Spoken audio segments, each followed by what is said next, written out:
Hello everyone, welcome back to our physics class. हम लोग Newton's law of motion पढ़ रहे थे, जिसमें हमने ऑलरेडी 3-4 वीडियोस आपको प्रोवाइड कर दिया है। आज हम लोग एक नया topic that is Newton's third law of motion पढ़ने जा रहे हैं। इट मींस इसके पहले न्यूटन्स फर्स्ट लॉ और सेकंड लॉ कवर हो चुकी है। अगर उन वीडियोस को आप नहीं देखे हैं, पहले उन वीडियोस को देख लीजिएगा, बिकॉज उसके बाद ये देखिएगा तो मजा आएगा। चीजें बहुत आसान होगी आज समझने के लिए। थियोरेटिकली बहुत आसान है न्यूटन्स थर्ड लॉ समझना, बट ध्यान रखिएगा कुछ चीजें हम कॉन्सेप्चुअली अपने आप को बिल्ड करेंगे, ताकि आगे आने वाले जो सेशंस होंगे, जहां न्यूमेरिकल्स हम सॉल्व कर रहे होंगे, जहां प्रॉब्लम्स आएंगे, वहां पर इन कॉन्सेप्ट्स को अप्लाई करके हम प्रॉब्लम को आसानी से डील कर पाए। तो आज हमारा जो क्लास है वो बेस्ड होगा न्यूटन्स थर्ड लॉ पर। कॉन्सेप्ट हमको बनाना है। इस पे क्या कहता है न्यूटन्स थर्ड लॉ, आप लोग सभी को पता है, हमको पता है कि आप लोग 9th-10th में पढ़े हुए हैं, तो नया कुछ नहीं है, लेकिन कॉन्सेप्ट बनाना जरूरी है। कुछ कॉन्सेप्ट जो है वहां पर ढीला होता है, यहां उसको मजबूत करना चाहिए। चलिए स्टार्ट करते हैं आज का सेशन, न्यूटन्स थर्ड लॉ। तो आपको पता होगा ये एक्शन रिएक्शन वाला कहानी स्टार्ट हो रहा है। एक्शन रिएक्शन का मतलब क्या होता है, आप अगर किसी से प्यार करेंगे तो वो भी आपसे प्यार करेगा या करेगी। एक्शन मतलब आपने जो किया, रिएक्शन मतलब उसने जो आपको ऑपोजिट में दिया। तो ये कहानी है एक्शन रिएक्शन का, और यही कहता है न्यूटन्स थर्ड लॉ। तो स्टार्ट कर रहे हैं, ध्यान दीजिएगा क्या कह रहा है। To to every action there is always an equal and opposite reaction. सारे एक्शन का, जो भी आप एक्शन ले रहे हैं, मतलब सर प्यार किया बोल रहे, अरे मान लीजिए आपने थप्पड़ मारा, नफरत किया, अब अच्छा लग रहा है सुनने में तो ठीक है। आपने नफरत किया, मान लीजिए एक थप्पड़ मारा, तो सामने वाला जो बंदा है वो भी आपको एक थप्पड़ मारेगा। This is Gen Z generation, no, ये गांधी जी वाला जमाना नहीं। एक गाल में थप्पड़ मारा तो दूसरा गाल भी आगे बढ़ा। न्यूटन थर्ड लॉ को फॉलो नहीं कर रहा है। हमारा फिजिक्स में उनका पार्टिसिपेशन नहीं है। गांधी जी हिस्ट्री में अच्छा लगता है, फिजिक्स पढ़ रहे हैं। एक थप्पड़ कोई मारे तो दूसरा थप्पड़ तुमको उसको मारना है। This is physics, Newton third law. समझ में आ रहा कि नहीं आ रहा? तो फिर से कह रहे हैं, टू एवरी एक्शन, अगर कहीं पर एक्शन है, there is always an equal and opposite reaction. ये जो इक्वल लिख रहे हैं, किस चीज में इक्वल? मैग्नीट्यूड में। मतलब जितना जोर से थप्पड़ आपको लगा है, आप उतना जोर से ही उसको थप्पड़ लगाएंगे। और ऑपोजिट का मतलब यह होता है, अगर उसने आपको लगाया है तो आपने उसको लगाया है। ऑपोजिट मतलब ऐसा नहीं होना चाहिए कि वो एक थप्पड़ मारा, 2 थप्पड़ वही मार दिया, ऐसा नहीं होना चाहिए। क्लियर है कि नहीं है? समझ में आ रहा है? चलिए आगे बढ़ते हैं, ध्यान दीजिएगा। अब कुछ बातें का बहुत इंपॉर्टेंट है जो डिस्कस करते हुए हम चलेंगे, और ये कॉन्सेप्ट जो है जब हम न्यूमेरिक सॉल्व करेंगे उस समय अप्लाई होगा। क्या कह रहा है पहले देखिएगा। When a body exerts a force on the other body, जब कोई बॉडी किसी दूसरे बॉडी पर फोर्स लगाता है, the second body always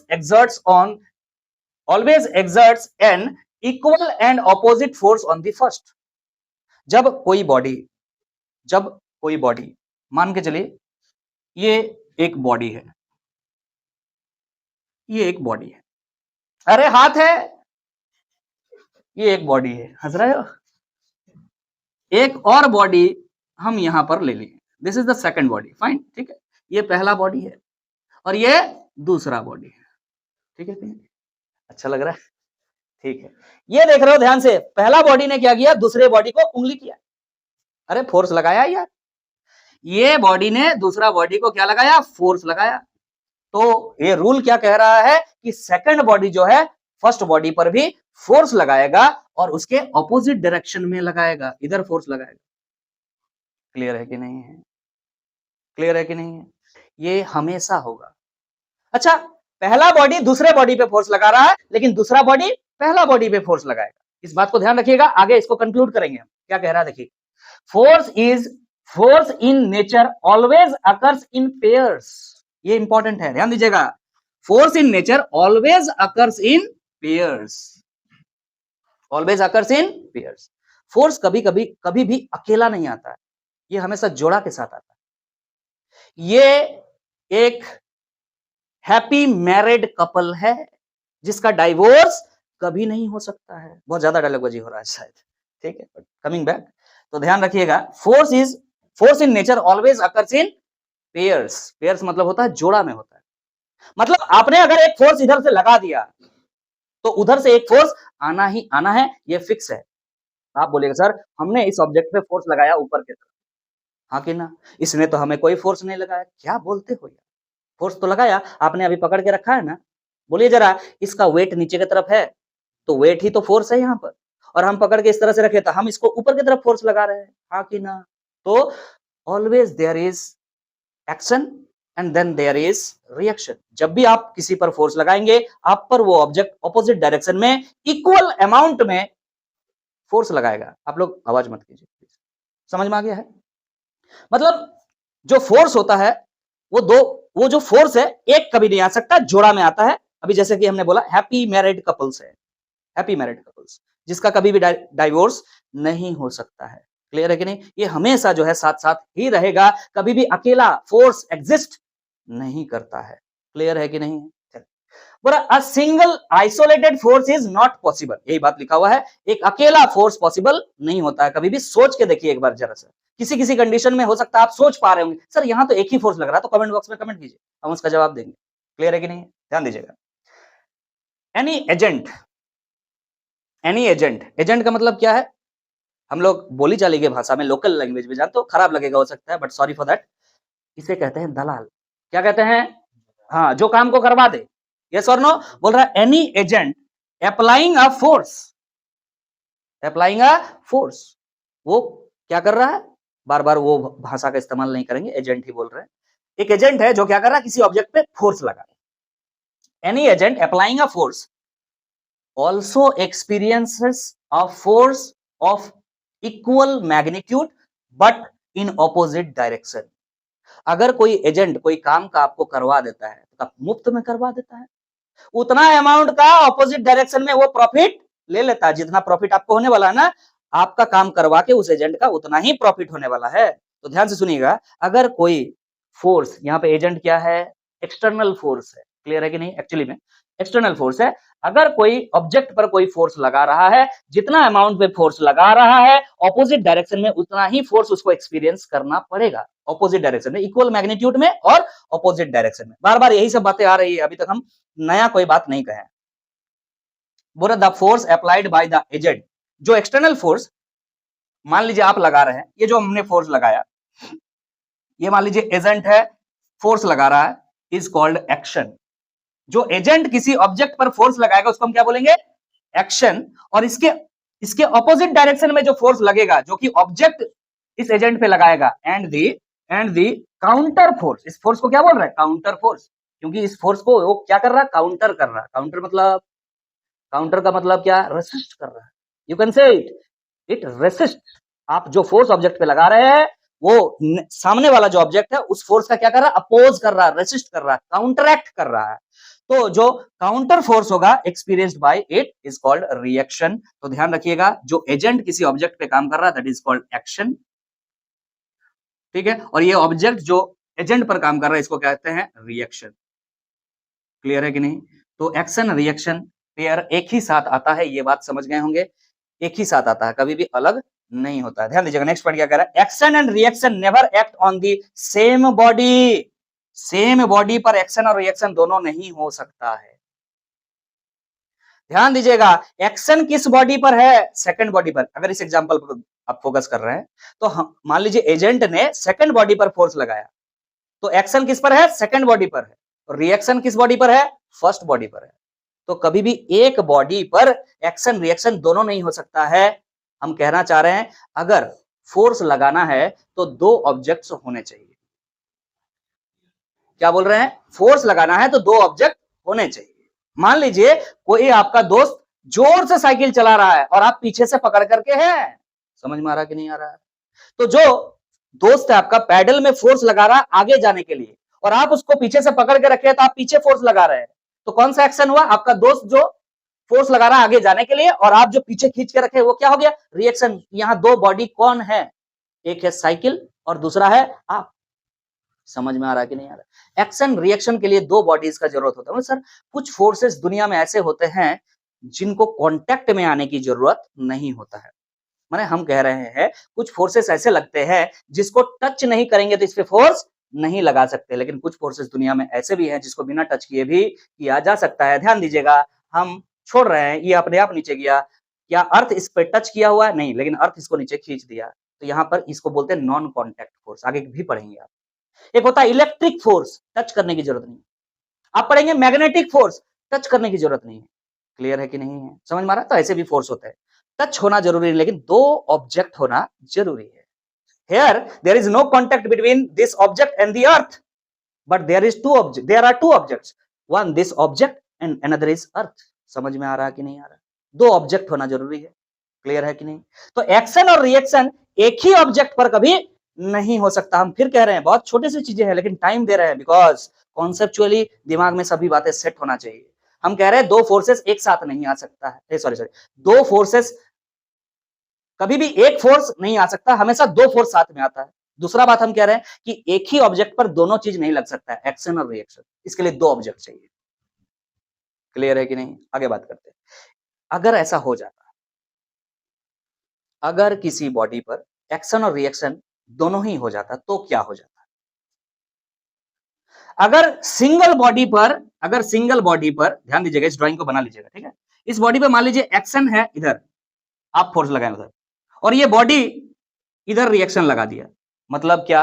माने सेम बॉडी है, इस पर एक्शन भी है और रिएक्शन भी है, और आपको पता है एक्शन का मैग्नीट्यूड जितना होता है रिएक्शन का मैग्नीट्यूड उतना होता है, ऑपोजिट डायरेक्शन में होता है। इसका मतलब ये बॉडी जिस स्टेट में था उसी स्टेट में रह जाएगा, क्योंकि नेट फोर्स जब आप निकालेंगे, मान लीजिए यहाँ पर F1 है और ये F2 है, और दोनों अगर इक्वल है तो F नेट फोर्स इसका क्या हो जाएगा? जीरो हो जाएगा। अगर नेट फोर्स जीरो होता है तो याद रखिएगा बॉडी इक्विलिब्रियम पे रहता है। इक्विलिब्रियम मतलब जिस स्टेट में है उसी स्टेट में रहता है। अगर रेस्ट पे है तो रेस्ट पे रहेगा, अगर यूनिफॉर्म वेलोसिटी में है तो यूनिफॉर्म वेलोसिटी में रहेगा, मतलब वेलोसिटी चेंज नहीं होगा। लिख रहा है if it were so the total force on a body would have always been zero, that is the body will always remain in equilibrium. अगर एक ही बॉडी पर एक्शन रिएक्शन आ जाए तो वो ऑब्जेक्ट कभी भी इक्विलिब्रियम को छोड़ ही नहीं सकता है।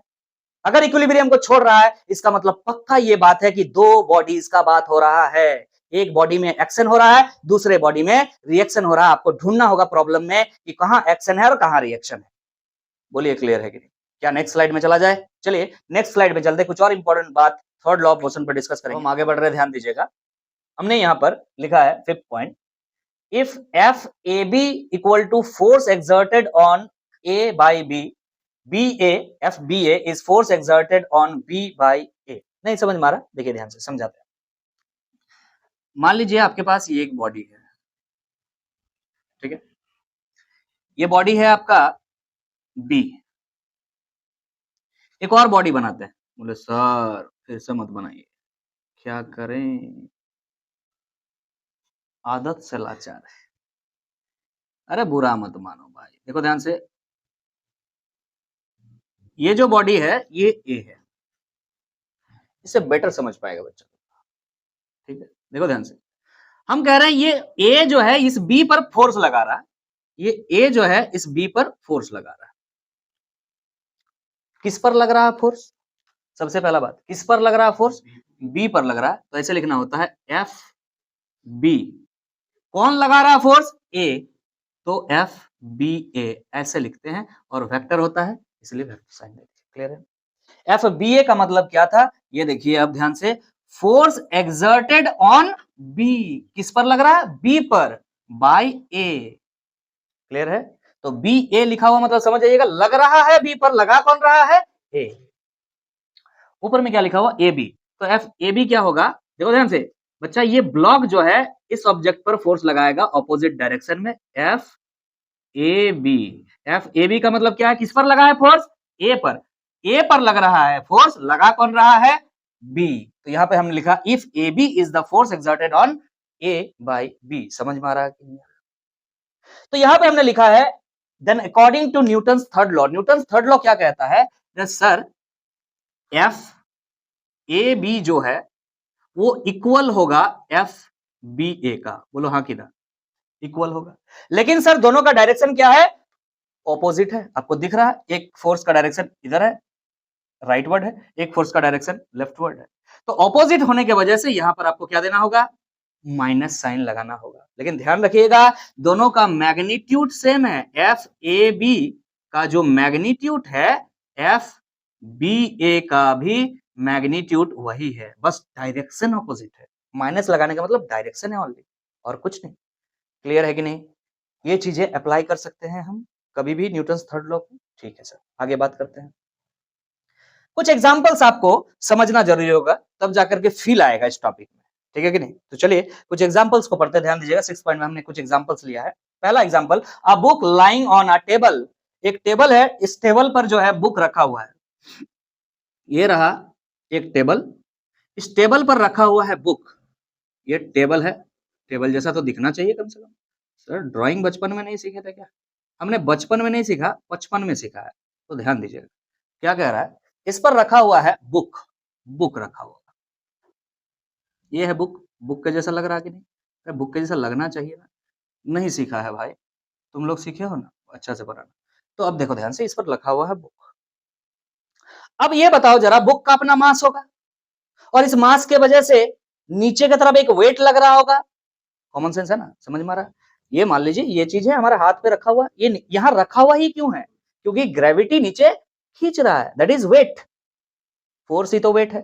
तो नीचे की तरफ एक फोर्स लग रहा है सर, जो कि वेट के बराबर है। If the mass of book is m, then mg नीचे लग रहा है। क्लियर है कि नहीं? तो ये बुक इस टेबल पर फोर्स लगा रहा है, यस और no? This book is applying force on this table, you can say this is action. और अगर कहीं पर एक्शन है तो रिएक्शन तो होना है। मतलब बुक ने टेबल पर फोर्स लगाया mg, तो इस टेबल ने भी बुक पर फोर्स लगाया। और आपको पढ़ा चुके हैं, एक फोर्स होता है दैट इज नॉर्मल फोर्स और रिएक्शन फोर्स। Yes sir. उस समय हमने बोला था इसका नाम रिएक्शन फोर्स क्यों है, अब समझ में आ रहा होगा। क्योंकि एक्शन का ऑपोजिट क्या होता है? रिएक्शन। इस वजह से नॉर्मल फोर्स का एक और नाम दिया गया था, रिएक्शन। क्लियर है कि नहीं है? समझ में आ रहा है? नॉर्मल जब आप बोलेंगे तो सिर्फ नॉर्मल नहीं बोलेंगे, नॉर्मल फोर्स बोलेंगे।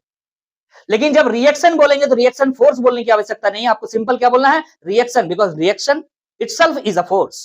एक्शन के ऑपोजिट रिएक्शन होता है, रिएक्शन फोर्स बोलने की जरूरत नहीं। क्लियर है कि नहीं? समझ में आ रहा है कि नहीं आ रहा? यहां पर जो नॉर्मल फोर्स है that will be equal to weight of the book. Yes और नो? हम मैग्नीट्यूड सिर्फ लिखे, डायरेक्शन दिख रहा है आपको, ऑपोजिट है। क्लियर है कि नहीं? सिर्फ मैग्नीट्यूड हम लिख रहे हैं। आगे बात करें हम। इसीलिए चूंकि दोनों फोर्स इक्वल है, इस वजह से ये बॉडी इक्विलिब्रियम पर है। इक्विलिब्रियम मतलब ना ऊपर जा रहा ना नीचे जा रहा है, दाएं बाएं का बात नहीं करेंगे हम। क्लियर है कि नहीं? आगे बात करते हैं, आगे बात करते हैं। नेक्स्ट पॉइंट, नेक्स्ट एग्जांपल की तरफ आगे बढ़ रहे हैं। Swimming is possible due to third law of motion. पहला हो चुका है, दूसरा देखिए। Swimming is possible due to third law of motion. जब कोई स्विमर स्विमिंग करता है और वो स्विम कर पाता है, उसके पीछे का रीजन थर्ड लॉ है, न्यूटन्स थर्ड लॉ है। जैसे ही वो गोता लगाता है, वो क्या करता है? जो लेयर ऑफ वाटर है उसको पीछे की तरफ इस तरह से धकेलता है। अगर ये लेयर ऑफ वाटर को पीछे की तरफ इस तरह से धकेलेगा तो खुद किधर जाएगा?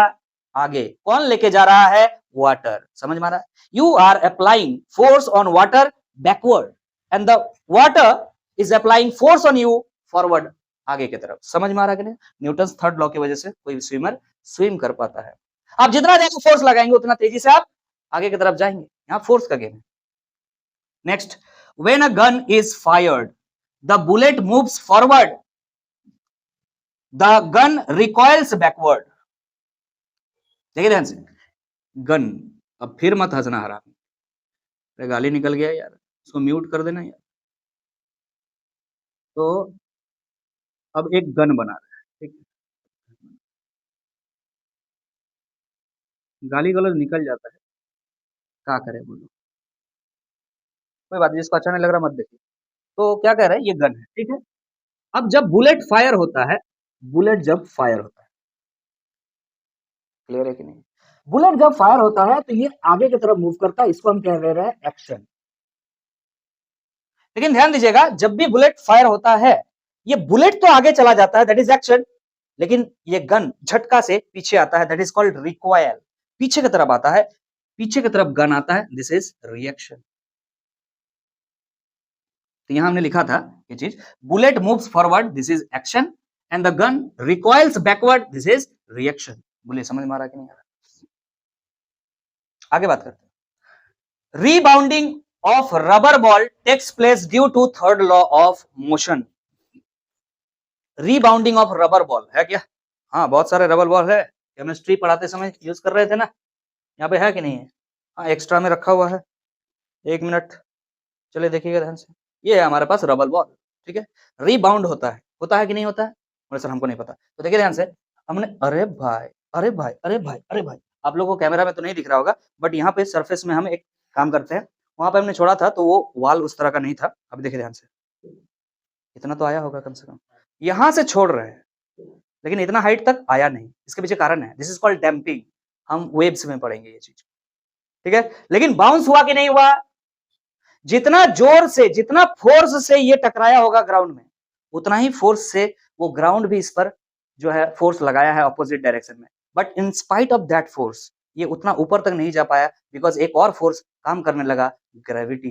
Gravity is always taking place downward. अभी भी ग्रेविटी नीचे की तरफ है, और जब ये ऊपर आना चाह रहा तब भी ग्रेविटी नीचे की तरफ ही है। इस वजह से इस साइड से छोड़े थे, लेकिन इस साइड पे वापस नहीं आया, बिकॉज ग्रेविटी इज देयर। अगर आप ग्रेविटी को नेग्लेक्ट कर देते यहाँ पर, तो पक्का अगर यहां से छोड़ते आप तो रीबाउंड होकर के यहां वापस आता, अगर ग्रेविटी इसको नहीं खींच रहा होता। तो ये भी गेम है किसका? Third law of motion. Clear है कि नहीं है? आगे बढ़ते हैं, ध्यान दीजिएगा, ध्यान दीजिएगा। नेक्स्ट है व्हाइल वॉकिंग अ पर्सन, कुछ नहीं लिखा उसके बाद, देखिए ध्यान से। मान लीजिए कि ये ग्राउंड लेवल है, ठीक है, और अब इंसान बनाने में बड़ा तकलीफ है। जानवर बनाते हैं, कोई चुड़ैल बनाते हैं, देखो ध्यान से, एक काम करते हैं, चुड़ैल बनाने में खूब अच्छा लगता है हमको, देखना देखना ध्यान से देखना, ध्यान से देखना। अरे भाई, इसको मिटाना पड़ेगा क्या? पहला ये पॉइंट हो चुका है ना, पहले आप लोग स्क्रीनशॉट ले लीजिएगा, ठीक है, देखिएगा, थोड़ा सा मिटाना होगा, चुड़ैल बनाना है, थोड़ा मोटा ताजा है, तो ध्यान से देखिए, इस जगह बनाते हैं। मान लीजिए ग्राउंड लेवल है, और यहाँ पर चुड़ैल जो है आगे की तरफ जाएगी, आगे की तरफ जाएगी, आगे की तरफ जाएगी। आहा, सुंदर चुड़ैल है, देखिएगा ध्यान से। अरे बाप, ए देखिएगा, चुड़ैल जा रही है। अब ये जो चुड़ैल है, ध्यान से सुनिएगा, ये क्या कर रहा है इस ग्राउंड पे? पैर तो गजबे है, सीधा पैर कैसे होता है? ऐसे आड़ा टेढ़ा बना ना इसको, ऐसे आड़ा टेढ़ा बना दो। ये जो है पुश कर रही है ग्राउंड को नीचे की तरफ, यस और no? This is called action, हाँ ना? तो ये ग्राउंड भी उसको क्या करेगा? हाँ, फॉरवर्ड, मतलब जिधर एक्शन लगा है उसी के ऑपोजिट डायरेक्शन में क्या आएगा? रिएक्शन। तो अलग कलर का पेन से बनाते हैं, नहीं तो कंफ्यूज हो जाएंगे। ये जो है रिएक्शन है, उसी के जस्ट ऑपोजिट डायरेक्शन में क्या है? रिएक्शन। ध्यान दीजिएगा बच्चा। लेकिन ग्राउंड के परपेंडिकुलर डायरेक्शन में एक फोर्स लगता है, क्या आपको पता है? तो सर रिएक्शन फोर्स, है ना? अब आप ये जो रिएक्शन फोर्स है, इस रिएक्शन फोर्स को दो कंपोनेंट में बांट लीजिएगा। ये जो रिएक्शन फोर्स है, let suppose this is F, और इस फोर्स को आप दो भागों में बांटेंगे, एक इधर बांटेंगे और एक इधर बांटेंगे। क्लियर है कि नहीं?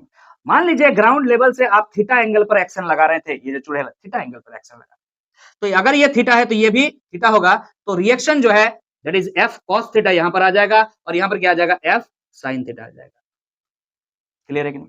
सिमिलरली आप इस एक्शन को भी दो पार्ट में डिवाइड कर सकते हैं। दिख रहा है, ये एक्शन है, मान लेते हैं ये F1 है बच्चा, अगर ये F1 है तो F1 cos थीटा हो जाएगा, F1 sin थीटा हो जाएगा। तो ये अगर मान लीजिए F2 है एक्शन, तो इसको भी दो भाग में बांटेंगे, यहाँ क्या हो जाएगा? F2 sin थीटा, इधर sin थीटा होगा बिकॉज थीटा नहीं है, यहाँ पे थीटा है, तो क्या हो जाएगा यहाँ पर?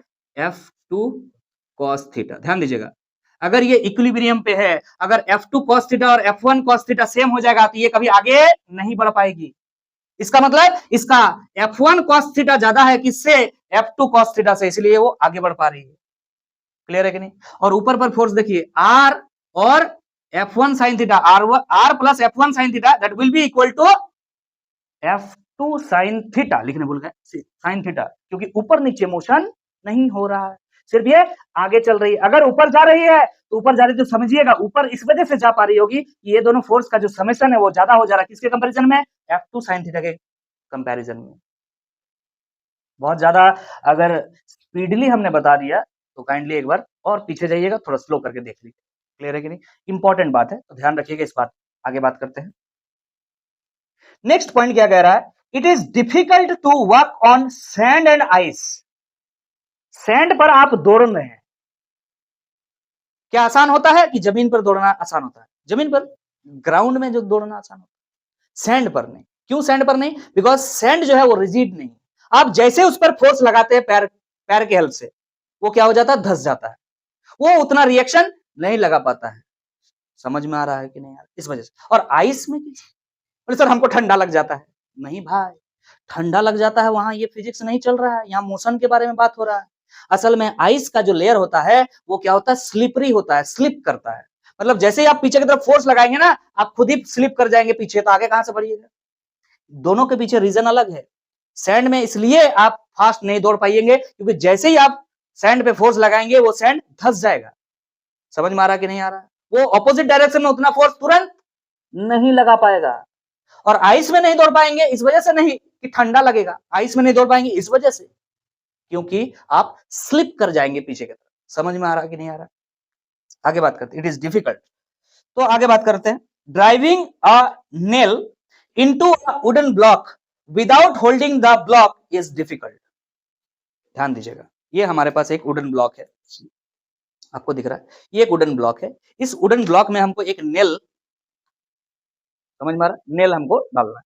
तो मान लीजिए ये वुडन ब्लॉक है, इस तरह से रखा हुआ है, ठीक है? यहाँ पे नेल आराम से हम ठोक सकते हैं। क्यों? क्योंकि आपने इधर एक चीज लगा के रखा है या फिर हम होल्ड करके रखे। अगर ये फ्रीली कहीं टांगा हुआ है, मान लीजिए रस्सी से इसको टांग देंगे और एक कील लेकर के इसको कोशिश करेंगे मारने के लिए, ये नेल के अंदर जाएगा? इसके अंदर नहीं जाएगा। क्यों नहीं जाएगा? क्यों नहीं जाएगा? क्योंकि आपको इस नेल को इसके अंदर ले जाने के लिए क्या करना होगा? इधर से आप जो फोर्स लगा रहे हैं उधर से भी उतना ही फोर्स लगना चाहिए, तब ये अंदर जाएगा, अदरवाइज नहीं। जैसे ही इसको टांग दीजिएगा आप और इधर से फोर्स लगाइएगा, ये फोर्स की वजह से वो उधर चला जाएगा। चला जब जाएगा तो ऑपोजिट डायरेक्शन में सेम फोर्स नहीं लगा पाएगा, तो कांटी अंदर नहीं जाएगा। कांटी मतलब नेल, आयरन नेल का बात हो रहा है। क्लियर है कि नहीं?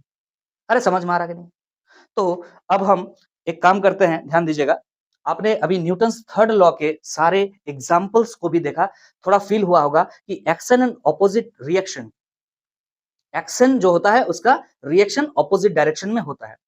ये दोनों पेयर एक साथ आते हैं, एक्शन कभी अकेले नहीं आता, रिएक्शन कभी अकेला नहीं आता है। क्लियर है कि नहीं? फोर्स हमेशा दो ऑब्जेक्ट्स के बीच में होता है, ये भी ध्यान रखिएगा। एक ऑब्जेक्ट एक्शन करता है, दूसरा ऑब्जेक्ट, पहला ऑब्जेक्ट पर रिएक्शन करता है। ये जो एक्शन रिएक्शन वाला कहानी कंफ्यूज मत कीजिएगा, पहले ही बता दे कि आप किसी को भी एक्शन किसी को भी रिएक्शन कह सकते हैं। बोलने का मतलब है ये जो मान लीजिए ए ऑब्जेक्ट है, बी ऑब्जेक्ट को फोर्स लगा रहा है और बी ऑब्जेक्ट ए ऑब्जेक्ट को वापस फोर्स लगा रहा है। अगर इसको एक्शन कह रहे हैं तो इसको रिएक्शन कहिए, इसको एक्शन कह रहे हैं तो इसको रिएक्शन कहिए, कोई दिक्कत नहीं है इस बात पर। जो पहले से लगाने के लिए फोर्स जाता है उसे एक्शन कह देते हैं और कुछ नहीं। इसका कोई फिजिबिलिटी नहीं है, सिग्निफिकेंस नहीं है कि इसी को एक्शन कहना होगा उसी को रिएक्शन करना होगा। जैसे कि इस टेबल पर ये बुक फोर्स लगा रहा था, इसी को एक्शन कहेंगे जरूरी नहीं। हो सकता है आप पहले ये कहे कि टेबल बुक पर ये रिएक्शन लगा रहा था या फिर यही एक्शन था, ये रिएक्शन था, कह सकते हैं। लेकिन आपको ये बात ध्यान रखना है कि जहां पर एक्शन है वहां रिएक्शन होगा। Equal in magnitude, opposite in direction. Clear हो चुका है?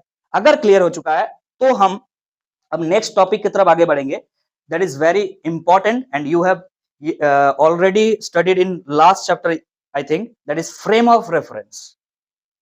फ्रेम ऑफ रेफरेंस के बारे में हम डिस्कस करेंगे। फ्रेम ऑफ रेफरेंस क्या होता है कि जिस जगह से होकर के, मान लीजिए घर में खिड़की है और खिड़की में आप बैठ गए और खिड़की से बाहर ताक रहे हैं, कितने सारे अंटियां पार हो रही है, दैट खिड़की इज रेफरेंस फ्रेम।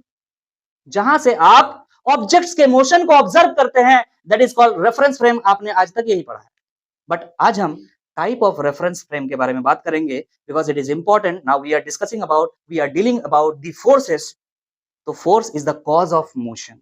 इसके पहले जो चैप्टर था वहां पर ये कॉज ऑफ मोशन नहीं था, आप काइनेटिक्स में थे, सॉरी काइनेमेटिक्स में थे, अब आप काइनेटिक्स में है। तो कॉज ऑफ मोशन जो है आपके सामने है, तो कॉज ऑफ मोशन के साथ reference frame, that is frame of reference के बारे में जानकारी होना जरूरी है। चलिए फ्रेम ऑफ रेफरेंस देखेंगे। हम आगे बढ़ रहे हैं, ध्यान दीजिएगा। अब हमें समझना है एक नया topic, that is frame of reference. I hope आप लोगों के लिए नया नहीं है, लास्ट चैप्टर में ऑलरेडी आप फ्रेम ऑफ रेफरेंस पढ़ चुके हैं, बट फिर भी यहाँ एक नया प्रोस्पेक्टिव से चीजों को आपको देखने का जरूरत है।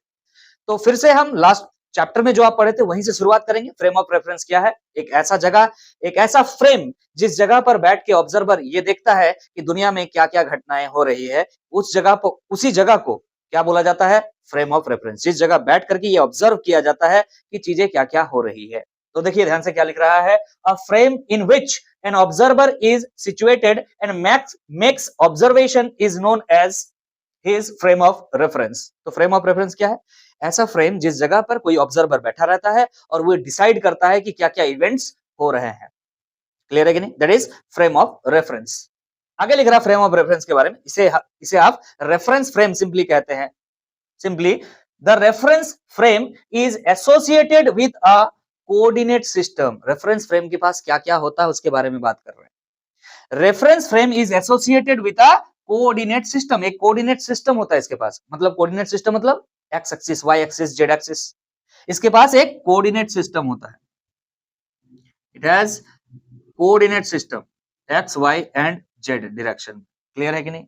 और इस जगह पर, ये जो कोऑर्डिनेट सिस्टम है, इस जगह पर फ्रेम ऑफ रेफरेंस कहां से हम ऑब्जर्व करते हैं सभी चीजों को?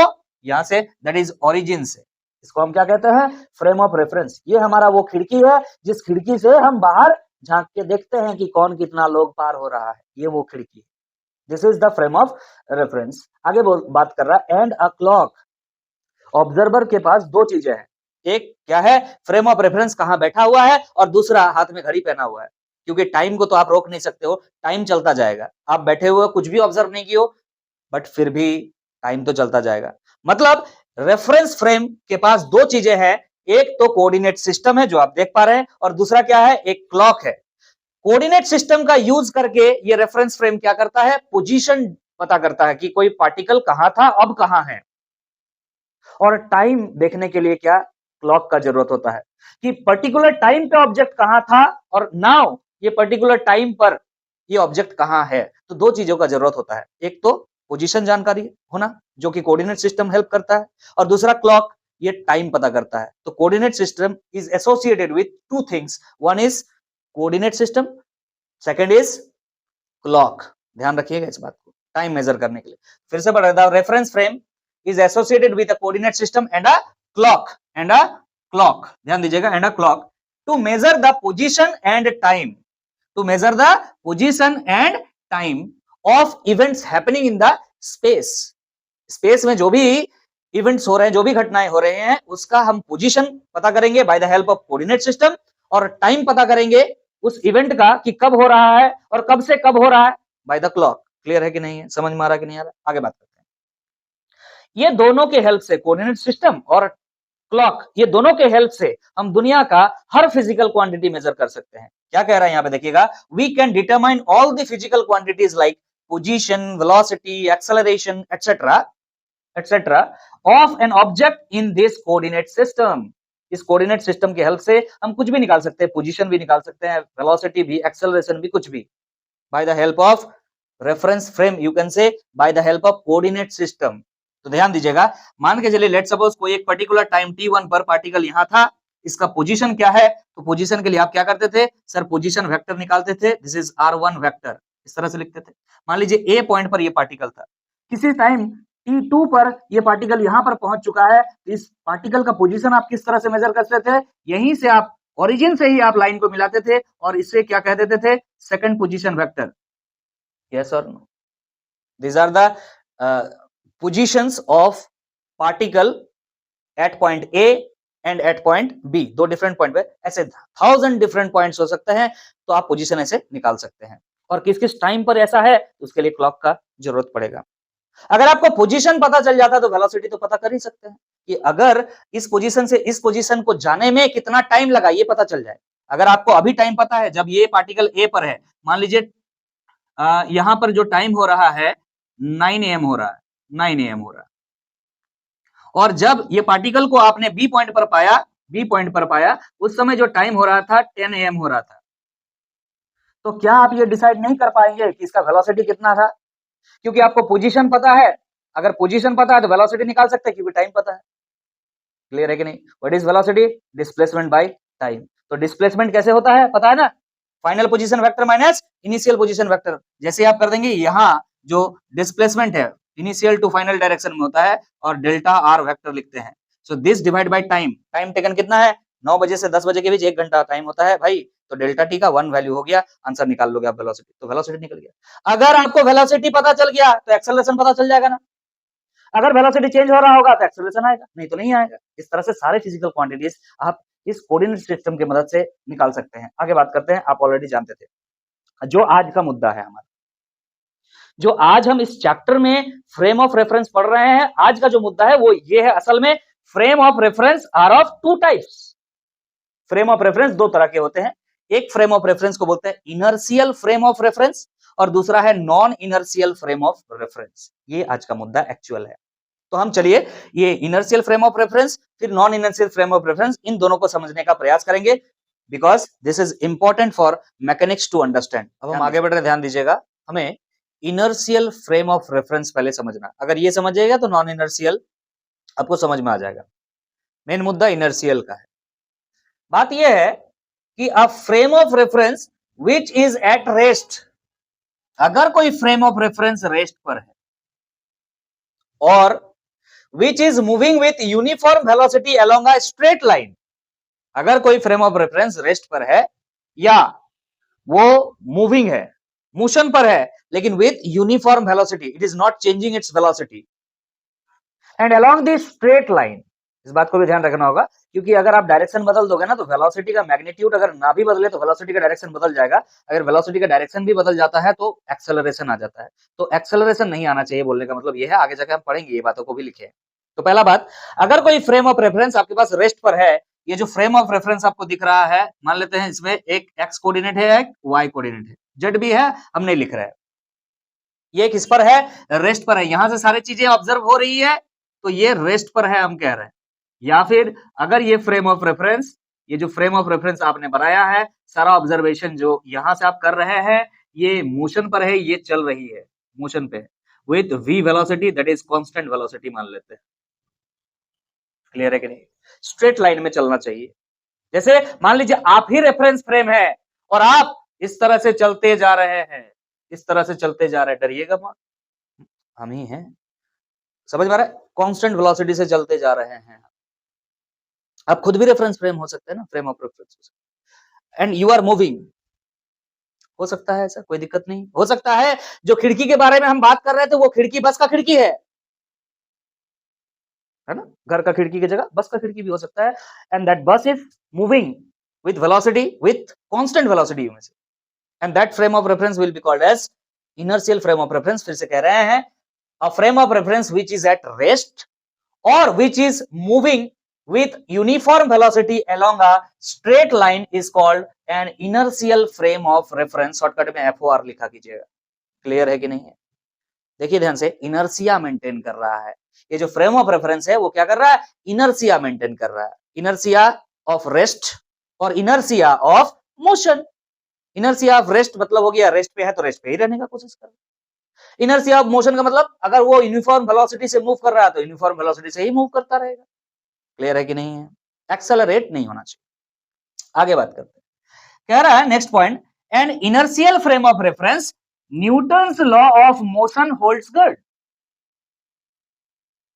न्यूटन्स लॉ ऑफ मोशन, बोले sir Newton's law of motion कौन सा वाला? तीनों भाई, Newton's first law, Newton's second law, Newton's third law. Newton first law तो इनर्शिया के बारे में बता रही थी, तो बता ही रहा है। दूसरा लॉ आपका चेंज इन मोमेंटम के बारे में बताता है, फोर्स, और तीसरा लॉ एक्शन रिएक्शन के बारे में बताता है। ये सारे बातें वैलिड 100% तब होती है जब आप ये कंसीडर करते हैं कि फ्रेम ऑफ रेफरेंस हमारा क्या है, इनर्शियल है, या तो वो रेस्ट पर है या तो क्या है, यूनिफॉर्म वेलोसिटी से मूव कर रहा है। बोले तो आप बोल सकते हैं कि मोशन पे है लेकिन यूनिफॉर्म वेलोसिटी स्ट्रेट लाइन में चल रही है। बात समझ में आ रहा कि नहीं? अरे भाई हम हैं फ्रेम ऑफ रेफरेंस, हम इनर्शियल है कि नहीं है इस बात पे डिपेंड करेगा कि हम रेस्ट पर है तो रेस्ट पर ही है, या तो हम अगर मूव कर रहे हैं तो कांस्टेंट वेलोसिटी से मूव करना चाहिए। जो ऑब्जर्व कर रहा है, जो कैलकुलेशन कर रहा है बातों का, जहां से ऑब्जर्वेशन हो रहा है वो पोजीशन या तो बदले ना, और अगर बदले भी तो with constant velocity, with constant velocity in single direction in straight line. समझ में आ रहा कि नहीं? इस तरह से। तो जो भी न्यूटन्स लॉ है वो सारे इनर्शियल फ्रेम ऑफ रेफरेंस के लिए ही लागू होता है। Non inertial frame of reference अगर आ जाता है ना, अगर non inertial frame of reference आ जाता है तो आप कह सकते हैं ना सर वेलोसिटी में चेंज आ जाएगा। वेलोसिटी में चेंज आ जाएगा मतलब एक्सेलरेशन आ जाएगा, और एक्सेलरेशन आ जाएगा तो एक्सेलरेशन वेरी कर सकता है, बढ़ घट सकता है। ध्यान से रखिएगा क्या बात कर रहे हैं। F इक्वल टू ma जो आपने पढ़ लिया ना, वो a जो है वहां पर कांस्टेंट है। क्लियर है कि नहीं? एक्सेलरेशन भी वहां क्या है? कांस्टेंट है। चेंज होता रहेगा तो वो सेकंड लॉ भी वैलिड नहीं होगा इस जगह पे। बाकी बातें आगे करेंगे, जरूरत पड़ेगा, अभी डायरेक्ट बोलेंगे तो शायद नहीं। कह रहा inertial frame of reference is also called unaccelerated frame of reference.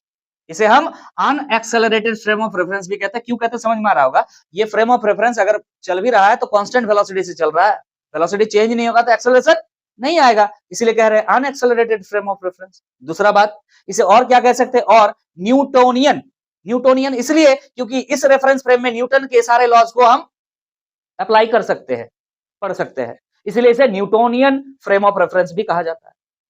इसे आप गैलीलियन फ्रेम ऑफ रेफरेंस भी कहते हैं। गैलीलियन फ्रेम ऑफ रेफरेंस इस वजह से क्योंकि प्लेनेटरी मोशन के बारे में जब बात करेंगे ना, जब हम ग्रेविटेशन पढ़ रहे होंगे, वहां गैलीलियो ने बहुत सारे बातें कहा और सन को वहां पर उन्होंने फ्रेम ऑफ रेफरेंस माना। क्लियर है कि नहीं? और वो frame of reference inertial frame of reference था, मतलब सन को हम मानते हैं कि अपने जगह पर है और सारे प्लैनेट्स उसके रेस्पेक्ट में मूव कर रहे हैं, अरे रोटेट कर रहे हैं। तो इसका 3 नाम आपने पढ़ लिया अलग से। एक तो इनर्शियल फ्रेम ऑफ रेफरेंस है ही, साथ में unaccelerated frame of reference, Newtonian frame of reference और Galilean frame of reference. Clear है कि नहीं? आगे बात करते हैं।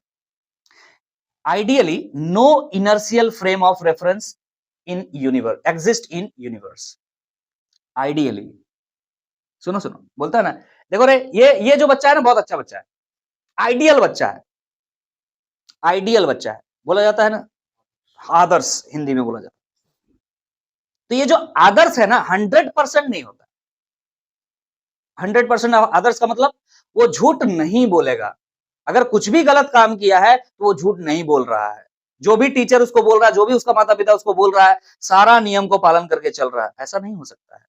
कहीं ना कहीं आप अनजाने भी मिस्टेक हो सकते हैं। तो आइडियली ये जो non inertial frame of reference आप इनर्शियल फ्रेम ऑफ रेफरेंस जिसको आप बोल रहे हो, ऐसा प्रैक्टिकली इस दुनिया में प्रेजेंट होता ही नहीं। जैसे कि आप हमें देख रहे हैं, आप जस्ट ये बताइए कि हम खुद अगर फ्रेम ऑफ रेफरेंस है तो हम रेस्ट पर है कि मोशन पर है।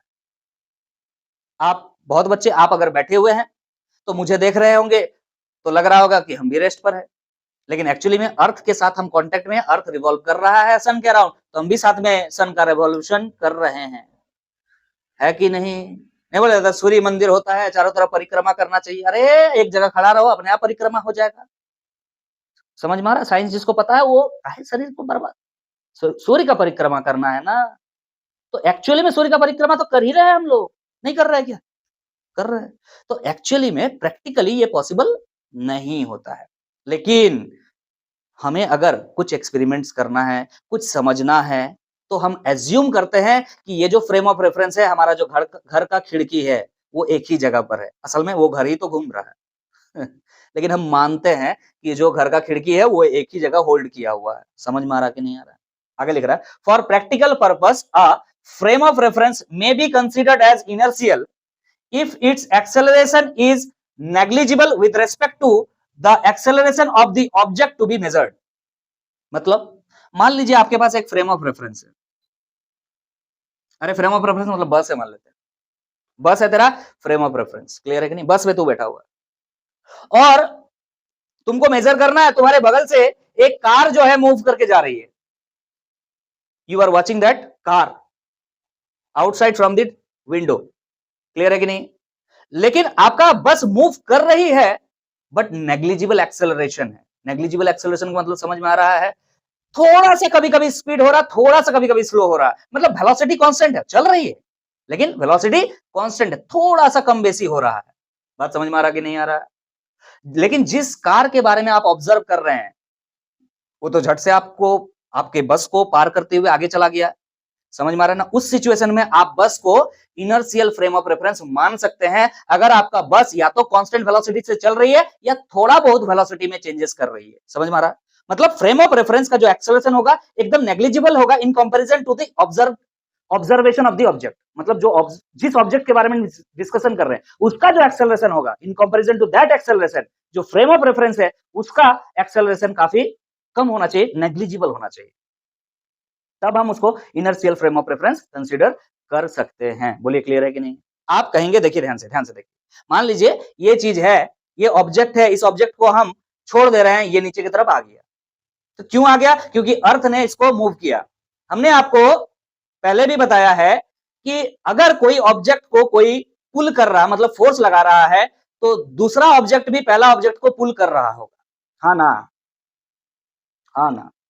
If I am pushing this, then this white board is also pushing me outward, isn't it? Newton's third law. तो इसका मतलब ये हुआ कि ये जो ऑब्जेक्ट आपने देखा कि नीचे की ओर जा रही है, आपने ये नहीं देखा कि अर्थ भी थोड़ा सा ऊपर आया, आप नहीं देख रहे हैं। आप अपने मुताबिक अपने नजरिए से चीजों को ऑब्जर्व कर रहे हैं, लेकिन रूल ये कहता है कि ये अगर अट्रैक्ट हो रहा है अर्थ के तरफ, तो अर्थ को भी ये अट्रैक्ट कर रहा है। चूंकि अर्थ एक बड़ा मास है और उसी पर हम बैठे हुए हैं, उसी पर हम खड़े हैं, उसी को हम क्या मान लेते हैं? सर्वो सर्वा। और इस जगह पर हम अर्थ को ये मान लेते हैं कि इनर्शियल फ्रेम ऑफ रेफरेंस है, क्योंकि वो मूव नहीं किया, लेकिन एक्चुअली में मूव तो कर ही रहा है। Isn't it? समझ में आ रहा कि नहीं आ रहा? तो अगर इसके एक्सेलरेशन के कंपैरिजन में अर्थ का एक्सेलरेशन को देखें तो नेग्लिजिबल होगा ऑब्वियसली, तभी ना हम फील नहीं कर पाए ये चीज को। क्या फील करते हो कि अर्थ भी ऊपर आ गया? फील नहीं कर पाए। तो फील नहीं करने लायक एक्सेलरेशन अगर है in comparison to the other object, तो वो रेफरेंस फ्रेम को आप क्या मान सकते हैं? इनर्शियल फ्रेम ऑफ रेफरेंस मान सकते हैं। लेकिन प्रैक्टिकली ऐसा पॉसिबल नहीं है। आगे भी बात करते हैं, ध्यान से सुनिए। To measure the acceleration of falling apple, earth can be considered as inertial frame. अभी हमने बताया ये एप्पल तो नहीं है, बट एप्पल के जैसा ही बात है। अगर ये एप्पल होता, नीचे गिरता, तो हम अर्थ को क्या मानते हैं? Inertial frame of reference. क्यों मानते हैं? क्योंकि अर्थ अपने जगह पर ही है। लेकिन सच में बताओ, क्या अर्थ अपने जगह पर ही है? हर फ्रैक्शन ऑफ टाइम में ये अपने जगह से हिल रहा है, मूव कर रहा है। लेकिन चूंकि हम लोग क्या बोल रहे हैं, फिर से कह रहे हैं कि हम लोग उसी पर है, हम लोग इस चीज को मान रहे हैं कि हाँ वो मूव नहीं कर रहे, बिकॉज हम लोग तो जैसा है वैसे ही, अगर मूव करता तो हम लोग तो गिर जाते, है कि नहीं? मूव तो कर रही है। We adjusted ourselves. बचपन में जब एक बच्चा का जन्म होता है तो वो इस जमीन पे खड़ा नहीं हो पाता है। क्यों नहीं हो पाता है पता है? क्योंकि अर्थ मूव कर रही है, वो उस जगह खड़ा नहीं हो सकता है। बोले सर हम लोग बच्चे थे तब नहीं खड़ा हो पाते थे, लेकिन अब तो खड़े हो जाते हैं। Practice makes man perfect. ध्यान रखिए। तो हमारा प्रैक्टिस की वजह से हम लोग खुद को बैलेंस कर लिया। आप बोल रहे जमीन पे खड़ा हो ना, कई तो देखेंगे आप सर्कस वगैरह में, कई बच्चे एक इस तरह से टेंट लगा देता है, इधर से इस तरह से बांस लगा देता है, इधर से बांस लगा देता है, इधर से एक रस्सी टांग देता है, और इस रस्सी में जो है चलता है। क्या बात कर रहे हो? Practice makes man perfect. तो प्रैक्टिस से किया है, आप भी कर सकते हैं, प्रैक्टिस करने के बाद कर सकते हैं। तो बचपन में हमारा प्रैक्टिस नहीं था, इसलिए खड़ा नहीं हो पाए। हमें सब कुछ दिख रहा था कि घूम रहा है, और हमको ये भी दिख रहा था कि हम लोग भी घूम रहे हैं, लेकिन वो बचपन की बातें याद ही नहीं है। क्लियर है कि नहीं? तो याद नहीं है तो कोई बात नहीं, हम आपको बता रहे हैं, ऐसा फील कीजिएगा तब आप समझ पाइएगा। चीजें क्लियर है कि नहीं है? आगे बात करते हैं, ध्यान दीजिएगा। लेकिन फ्रेंड्स ध्यान से सुनिए, एप्पल अगर नीचे की ओर गिर रही है तो हम अर्थ को क्या मान रहे हैं? Inertial frame of reference. आगे सुनिएगा ध्यान से। To observe the motion of planets. अरे अर्थ के अलावा भी बहुत सारे प्लैनेट्स हैं, और अगर हम अर्थ पे बैठे हुए हैं और ये ऑब्जर्व कर रहे हैं कि प्लैनेट्स भी चारों तरफ तैर रहे हैं, किसमें? क्या बोलते हैं उसको? आकाश गंगा हिंदी में बोलते हैं, इंग्लिश में क्या बोलते हैं? मिल्की वे। उसमें तो सारे प्लैनेट्स मूव कर रहे हैं, उसको ऑब्जर्व करना हमको अर्थ में बैठ के। तो क्या अर्थ को आप inertial frame of reference consider करेंगे?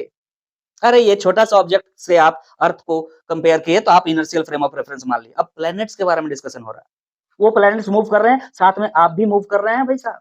समझ में आ रहा? आप मूव कर रहे हैं इसलिए कर रहे हैं क्योंकि अर्थ भी मूव कर रहा है। बोलने का मतलब, to observe the motion of planets, earth can not be considered as inertial frame. Earth को उस समय आप इनर्शियल फ्रेम नहीं मान सकते हैं।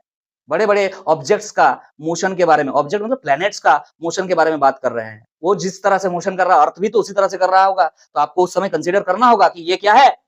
इनर्शियल फ्रेम ऑफ रेफरेंस तो नहीं है, उसके साथ साथ ये भी चल रहा है। उन प्लैनेट्स के साथ साथ ये प्लैनेट भी, दैट इज अर्थ भी चल रही है। लेकिन इस सिचुएशन में, but for this purpose the sun may be assumed to be an inertial frame. इस सिचुएशन में आप सन से जाकर के सारे बातों को ऑब्जर्व कीजिए, तो सन को आप क्या कह सकते हैं? इनर्शियल फ्रेम ऑफ रेफरेंस, अर्थ को नहीं। अगर सारे प्लैनेट्स का मोशन के बारे में डिस्कशन हो रहा है तो earth can not be frame of reference, inertial frame of reference, but sun can be, क्योंकि सन के चारों ओर सारे प्लैनेट्स मूव कर रहे हैं। हम स्टेशनरी मान रहे हैं सन को, लेकिन वी डोंट नो कि सन भी स्टेशनरी है कि नहीं, लेकिन हम मान रहे हैं। तो पहले ही कह चुके हैं, प्रैक्टिकली यूनिवर्स में इस तरह का फ्रेम एग्जिस्ट नहीं करता है। क्लियर है कि नहीं? बट हम मानते हैं, न्यूटन्स के लॉ को फॉलो करते हैं। न्यूटन के लॉ को फॉलो तभी आप कर पाएंगे जब आप ऐसा एक फ्रेम ऑफ रेफरेंस लाएंगे, that is inertial frame of reference लाएंगे। मतलब जो फ्रेम ऑफ रेफरेंस नेक्स्ट है हमारा, that is non inertial frame of reference, वहां पर न्यूटन के लॉज फॉलो नहीं करते हैं। क्लियर है कि नहीं? चलिए non inertial frame of reference के बारे में थोड़ा बहुत बात करेंगे, ध्यान दीजिएगा। अगर आप इनर्शियल फ्रेम ऑफ रेफरेंस समझ चुके हैं, तो अब non inertial frame of reference समझना आपके लिए बहुत बड़ी बात नहीं है। आपको पता है कि ऐसा फ्रेम ऑफ रेफरेंस जिसमें वेलोसिटी का चेंज ना हो, बोले तो या तो रेस्ट हो या यूनिफॉर्म वेलोसिटी से चल रहा हो, that is inertial frame of reference. इसका मतलब उसमें एक्सेलरेशन नहीं था। Inertial frame of reference is also called as unaccelerated frame of reference. इसका मतलब ऐसा फ्रेम ऑफ रेफरेंस जिसमें नेग्लिजिबल एक्सेलरेशन ना हो करके कुछ एक्सेलरेशन मेजरेबल हो, उस फ्रेम ऑफ रेफरेंस को हम non inertial frame of reference कहेंगे। बोले तो एक्सेलरेटेड फ्रेम ऑफ रेफरेंस को हम क्या कहेंगे? Non inertial frame of reference. Accelerated frame of reference are called non inertial frame of reference. Accelerated मतलब समझ में आ रहा है? वेलोसिटी चेंज करता जा रहा है लगातार। और ये बात पहले भी कर चुके हैं कि जो इनर्शियल फ्रेम ऑफ रेफरेंस होगा उसी में न्यूटन के लॉज एप्लीकेबल होंगे, वैलिड होंगे। यहां लिख दिए हैं ये बात को भी, Newton's law of motion are not applicable in non inertial frame of reference. अगर कोई non inertial frame of reference में न्यूटन का लॉ अप्लाई कर रहे हैं, is not applicable, not applicable. अगर ऑब्जेक्ट्स मूव कर रहे हैं विथ सम एक्सेलरेशन, और साथ में जो फ्रेम ऑफ रेफरेंस है वो भी एक्सेलरेशन में है, जो मेजर करेगा कि क्या क्या एक्सेलरेशन है, तो ये उसका जो एक्सेलरेशन बताएगा, मान के चलिए थोड़ी एग्जांपल देते हैं, ध्यान दीजिएगा। ये है फ्रेम ऑफ रेफरेंस, यहां से सब कुछ ऑब्जर्व होता है, ठीक है। और ये है ऑब्जेक्ट जिसका हमको एक्सेलरेशन या समथिंग ऑब्जर्व करना है। क्लियर है कि नहीं? ये एक्सेलरेशन में है और ये भी एक्सेलरेशन में है, ठीक है कि नहीं? पहले एक बात सोच लेते हैं कि ये एक्सेलरेशन में नहीं है, कांस्टेंट वेलोसिटी से चल रहा है, और ये एक्सेलरेशन में है, ऑब्जेक्ट है ये फ्रेम ऑफ रेफरेंस है। ये एक्सेलरेशन में है लेकिन ये कांस्टेंट वेलोसिटी से है, कांस्टेंट वेलोसिटी से। तो ये जो भी इसके बारे में जानकारी देगा वो एकदम परफेक्ट देगा। लेकिन अगर ये फ्रेम ऑफ रेफरेंस खुद ही एक्सेलरेशन में हो, तो इसके एक्सेलरेशन या अदर कुछ के बारे में क्या ही जानकारी दे पाएगा करेक्टली। समझ में आ रहा कि नहीं? आपने केमिस्ट्री में एटॉमिक स्ट्रक्चर में पोजीशन ऑफ इलेक्ट्रॉन के बारे में पढ़ा था। उसमें हाइगनबर्ग्स अनसर्टेनिटी प्रिंसिपल करके हाइगनबर्ग ने ये बताया था कि इलेक्ट्रॉन का पोजीशन और मोमेंटम किसी एक पर्टिकुलर टाइम पर नहीं बताया जा सकता है। Isn't it? पढ़े हो कि नहीं पढ़े हो? किसी पर्टिकुलर मोमेंट पे मोमेंटम नहीं बताया जा सकता, उसका पोजीशन नहीं बताया जा सकता है। क्यों नहीं बताया जा सकता है? क्योंकि जो इलेक्ट्रॉन है वो एक्सेलरेटेड पार्टिकल है, सर्कुलर मोशन कर रहा है, हमने ऑब्जर्व किया ये बातें। इसका मतलब डायरेक्शन ऑफ वेलोसिटी चेंज हो रहा है, मतलब एक्सेलरेटेड है। क्लियर है कि नहीं? और आप बाहर से देख रहे हो, आप न्यूक्लियस के अंदर से देखते हैं तो समझ पाते कुछ, आप तो न्यूक्लियस के अंदर घुस नहीं सकते हो, यस और नो। आप बाहर से ऑब्जर्व कर रहे हो कि इलेक्ट्रॉन का पोजीशन क्या है, नहीं है, तो मुश्किल है ये बातें पता करना। किसी एक पर्टिकुलर मोमेंट पे उसका momentum that is delta P, change in momentum, और आपका पोजीशन निकालना मुश्किल होता है, डेल्टा एक्स। तो वापस आता है हमारा फिजिक्स में, तो आपको समझ में आ गया होगा कि non inertial frame of reference जो होता है, वहां हम फ्रेम ऑफ रेफरेंस को एक्सेलरेट कर देते हैं। इसका मतलब ये है कि वो अदर चीजों के बारे में जो जानकारी दे रही थी न्यूटन्स लॉ में, वो चीजें करेक्टली नहीं दे पाएंगे, कम या ज्यादा आंसर्स आएंगे। आगे बात करते हैं। आपके पास कुछ एग्जांपल्स है, इसमें से आपको छांटना है कि कौन सा फ्रेम ऑफ रेफरेंस जो है इनर्शियल है, कौन सा नॉन इनर्शियल है। पहला जो एग्जांपल दिया है, लिफ्ट एट रेस्ट। लिफ्ट आप जानते होंगे, है कि नहीं? एलिवेटर जिसको बोलते हैं, वो रेस्ट पर है, तो वो इनर्शियल है कि नॉन इनर्शियल है? इनर्शियल है, सिंपल सी चीज है, रेस्ट पर है कोई चीज, कोई भी फ्रेम ऑफ रेफरेंस, तो क्या हो जाएगा? इनर्शियल। आई लिख दे रहे, खाली समझ जाएंगे। Car moving in uniform circular motion. एक कार है, यूनिफॉर्म सर्कुलर मोशन में घूम रहा है, अरे सर्कल में घूम रहा है, स्ट्रेट लाइन में नहीं चल रहा है।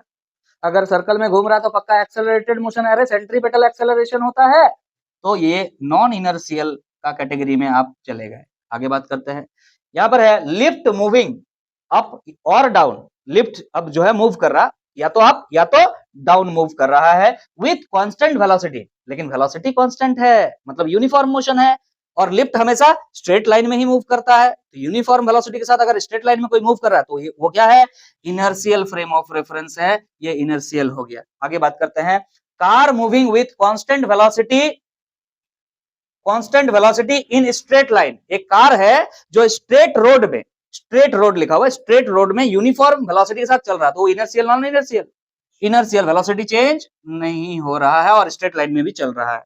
साथ में lift which is moving up और डाउन, क्या लिख दिया है, अप और डाउन विथ सम एक्सेलरेशन। अब लिफ्ट जो है या तो अप जा रहा है या तो डाउन आ रहा है, लेकिन सम एक्सेलरेशन के साथ वेलोसिटी चेंज करते हुए आ रहा है, तो ये क्या हो जाएगा, एक्सेलरेटेड है, इसका मतलब नॉन इनर्शियल। आगे बात करते हैं, नेक्स्ट है आपका plane which is taking off. कोई एयरपोर्ट में एक प्लेन है, अब टेक ऑफ करने जा रहा है, तो क्या वो फ्रेम ऑफ रेफरेंस इनर्शियल है कि नॉन इनर्शियल है, क्योंकि आप उसके अंदर पे हैं बैठे हुए, सोचिए, और आप विंडो से बाहर देख रहे हैं, तो आप क्या ऑब्जर्व कर पा रहे हैं कि वो इनर्शियल है कि नॉन इनर्शियल है, यस और नो बताइए। इस तरह का ट्रैक होगा ना, लेकिन ये फ्लाई ऑफ करेगा इस तरह से और फिर इस तरह से, क्या स्ट्रेट लाइन मोशन कर रहा है, नहीं कर रहा है, non inertial frame of reference है, एक्सेलरेटेड है। धीरे धीरे इसका वेलोसिटी बढ़ता जाता है, यस और नो, बढ़ता जाता मतलब एक्सेलरेशन बढ़ता जा रहा है, तो इसका मतलब क्या है, यहाँ पर नॉन इनर्शियल होगा। प्लेन जब टेक ऑफ करता है तो एक non inertial frame of reference है। बोलिए क्लियर है कि नहीं है। तो फ्रेम ऑफ रेफरेंस यहीं पे खत्म हुआ। इस वीडियो में आप लोगों ने शुरुआत से अंत तक जो बातें पढ़ी, कॉन्सेप्चुअली बहुत इंपॉर्टेंट है। इस वीडियो में आपने एक भी क्वेश्चन न्यूमेरिकल सॉल्व नहीं किया है। न्यूटन्स थर्ड लॉ को इसमें हमने कवर किया है, जिसमें एक्शन रिएक्शन पेयर के बारे में डिस्कशन हुआ है, और दूसरा हमने फ्रेम ऑफ रेफरेंस के बारे में बात किया, जिसमें दो type of frame of reference, that is inertial और नॉन इनर्शियल के बारे में बात किया। ये करना जरूरी था, क्योंकि आप फ्रेम ऑफ रेफरेंस को अगर नहीं समझते तो आगे आने वाले जो टॉपिक है उस पर आप गलती कर जाते। तो चलिए यहीं पे इस लेक्चर को करेंगे समाप्त। नेक्स्ट जो हमारा टॉपिक होगा वो इम्पल्स पर होगा, आप चाहें तो पढ़ के भी आ सकते हैं, अदरवाइज हम यहाँ पे कॉन्सेप्ट क्लियर करने का बिल्कुल कोशिश करेंगे। अगर सेशन अच्छा लगा है तो सेशन को लाइक कर दीजिएगा, चैनल पर नए हैं तो चैनल को सब्सक्राइब कर लीजिएगा। मिलते हैं फिर नेक्स्ट वीडियो में, तब तक के लिए अलविदा। Thank you so much, signing off.